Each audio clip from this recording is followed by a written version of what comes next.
But pain, it's been said, is the best teacher because it never lies to us. All that pain is, it's usually incorporated with some element of change. And it's been said that, change is nature's delight. Like the caterpillar becomes a butterfly as a result of change. I don't know if there's pain that's involved in that, but change is good. I've learned myself that pain is the cost of freedom. If you want to be free in life, if you want to be able to see things as they are and to move past them and see pain as just temporary, as energy almost, then you will do a lot better in life.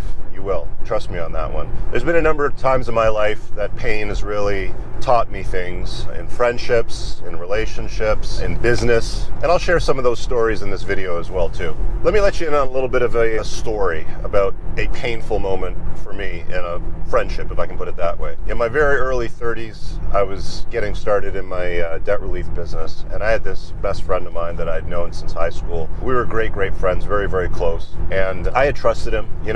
I had played Captain Save a Bro as well for him as well. I remember he got caught up in a bad relationship with a single mom, and I kind of bailed him out, gave him a place to stay in my house, and inevitably I also invited him into the business that I had started up around that same time as well too. And he had betrayed me. One of the lessons I had learned at that time, and I've heard this from other entrepreneurs too, by the way, is they'll sometimes get involved with a friend in an entrepreneurial venture, and I think we do it because we don't want to go at it alone. We think maybe bringing a companion or a friend or a best friend especially along for the ride will make it easier, more pleasant. Maybe our chances of success go up dramatically as well too. But the truth of the matter is, when money gets involved in scenarios like that, your friendship goes out the window. If somebody sees an opportunity to profit on a financial level from backstabbing you, even if they're your best friend, they can and will do it. And it's not just my story. I saw this happening, and I've seen it happen in a lot of other guys. When I've done these fireside chats with entrepreneurs and they sort of talk about their startup phase of their business, it's interesting how common this story actually is. It's more common than it is uncommon. And I remember the pain from that. It was harsh. It was like,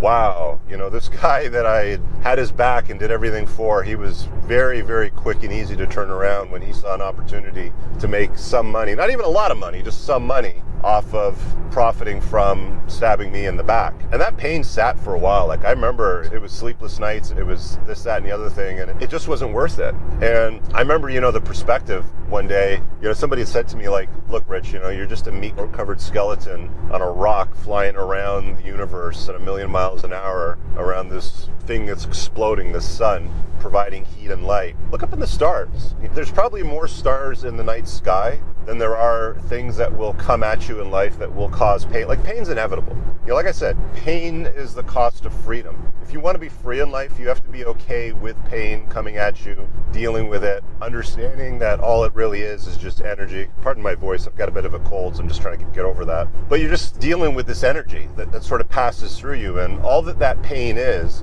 your body processing it. That pain that you feel in your gut, in your heart, in your head, that's just your body processing that energy and purifying it to send it on its way, if I can put it that way. That's all that pain is. And on the other side of pain is growth, by the way, because that betrayal that I had from that best friend of mine led to a hyper-growth phase in my business, in my debt relief business, that got me awards for growth, got me awards for employee culture, huge amounts of revenue and profit. That fire within me, after the pain passed, that phoenix that rises, from the flames, creates that better version of yourself. And I've seen that happen, by the way, in many, many areas and many, many times in my life. So let me tell you another story. Painful moment around 2014, 15 or so. And you might even see this in, the creation of content in my videos. I mean, a few people have mentioned to me, like, hey, I kind of noticed you working through shit. It's almost like, you used, I don't think they use the exact words like you use content creation as like therapeutic, but I think to some degree they might have been right. And it's like, I remember getting involved with this gal, single mom, a couple kids in tow from a prior marriage, and you invest in them, you make these ego investments, you do the right thing, because they tell guys you do what's right, and they tell women you do what's right for you, girls. So it's two totally different set of stories and narratives that you get in that regard. But a consequence of that breakup and the pain led to me leaning into learning why women respond to certain things the way they do, why they don't do what I've been told that they're supposed to do. They tell guys, just be a nice guy, be a shoulder to cry on, do the right thing, invest in her and her kids and blah, blah, blah, and that sort of stuff. And, all the good stuff will happen, but it doesn't. And that forced me to look within myself and hold myself accountable, hold the guy in the mirror and say, what the fuck's up, motherfucker? Why are we getting these results continuously? I started reading Evo Sight books, watching videos on it, taking other book recommendations from friends, and it's like all of that unlocked this area for me, which helped me create better, more useful content that you guys have enjoyed, communities that I've brought guys together with and helped them level up in lives, and we do trips and adventures and stuff like that together, and improved my life in a sense of regard where I've had the best relationships I could possibly have post those learning experiences. So again, the growth, the silver lining is always there within the pain, which is totally fine and okay. Like when you get to it's normal and it's okay, that's where the growth is. A lot of guys, like I've mentioned this in the opening of my book, The Unplugged Alpha, a lot of guys will talk about taking permanent steps to a temporary problem in their life and self-deleting, which is an incredibly bad idea. I know men after a divorce are 8 times more likely to self-delete than women are. So guys suffer.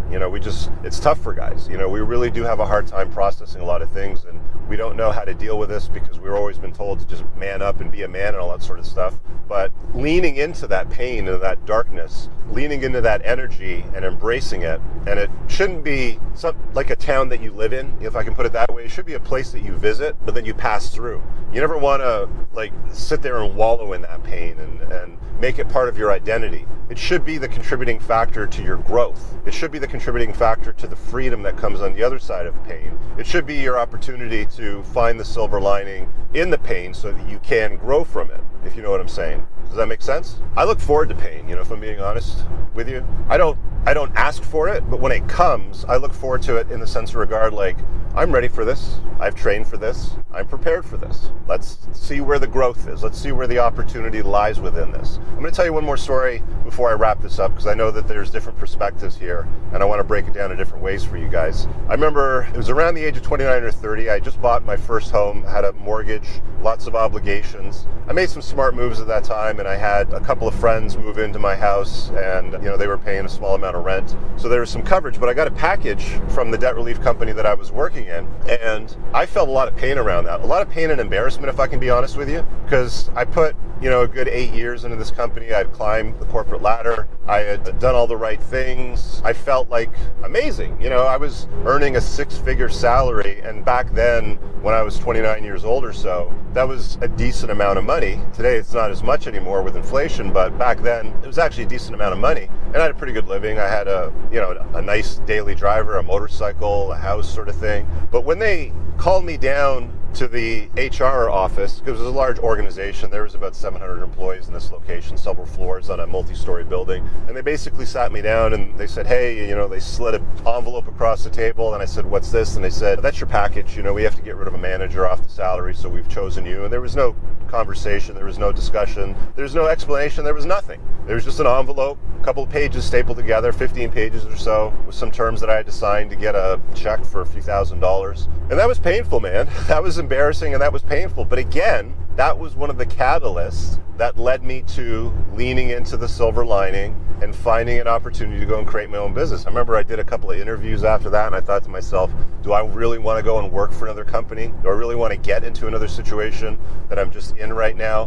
What is this pain trying to teach me? Like, what do I need to learn from this? Because all I was an unemployed loser at that time. That's how I felt anyway, with a home, and I'd be like there during the day vacuuming the floors with nothing else to do. And I thought to myself, this sucks. This really does suck.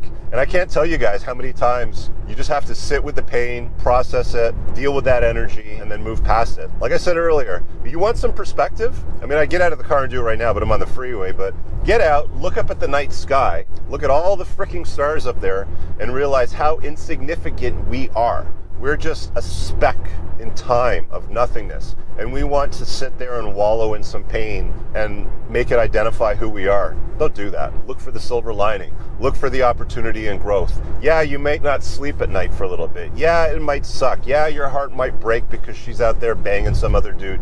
Yeah, all those other things. Don't sweat it. Move on from it. Lean into it and look for the lessons in it.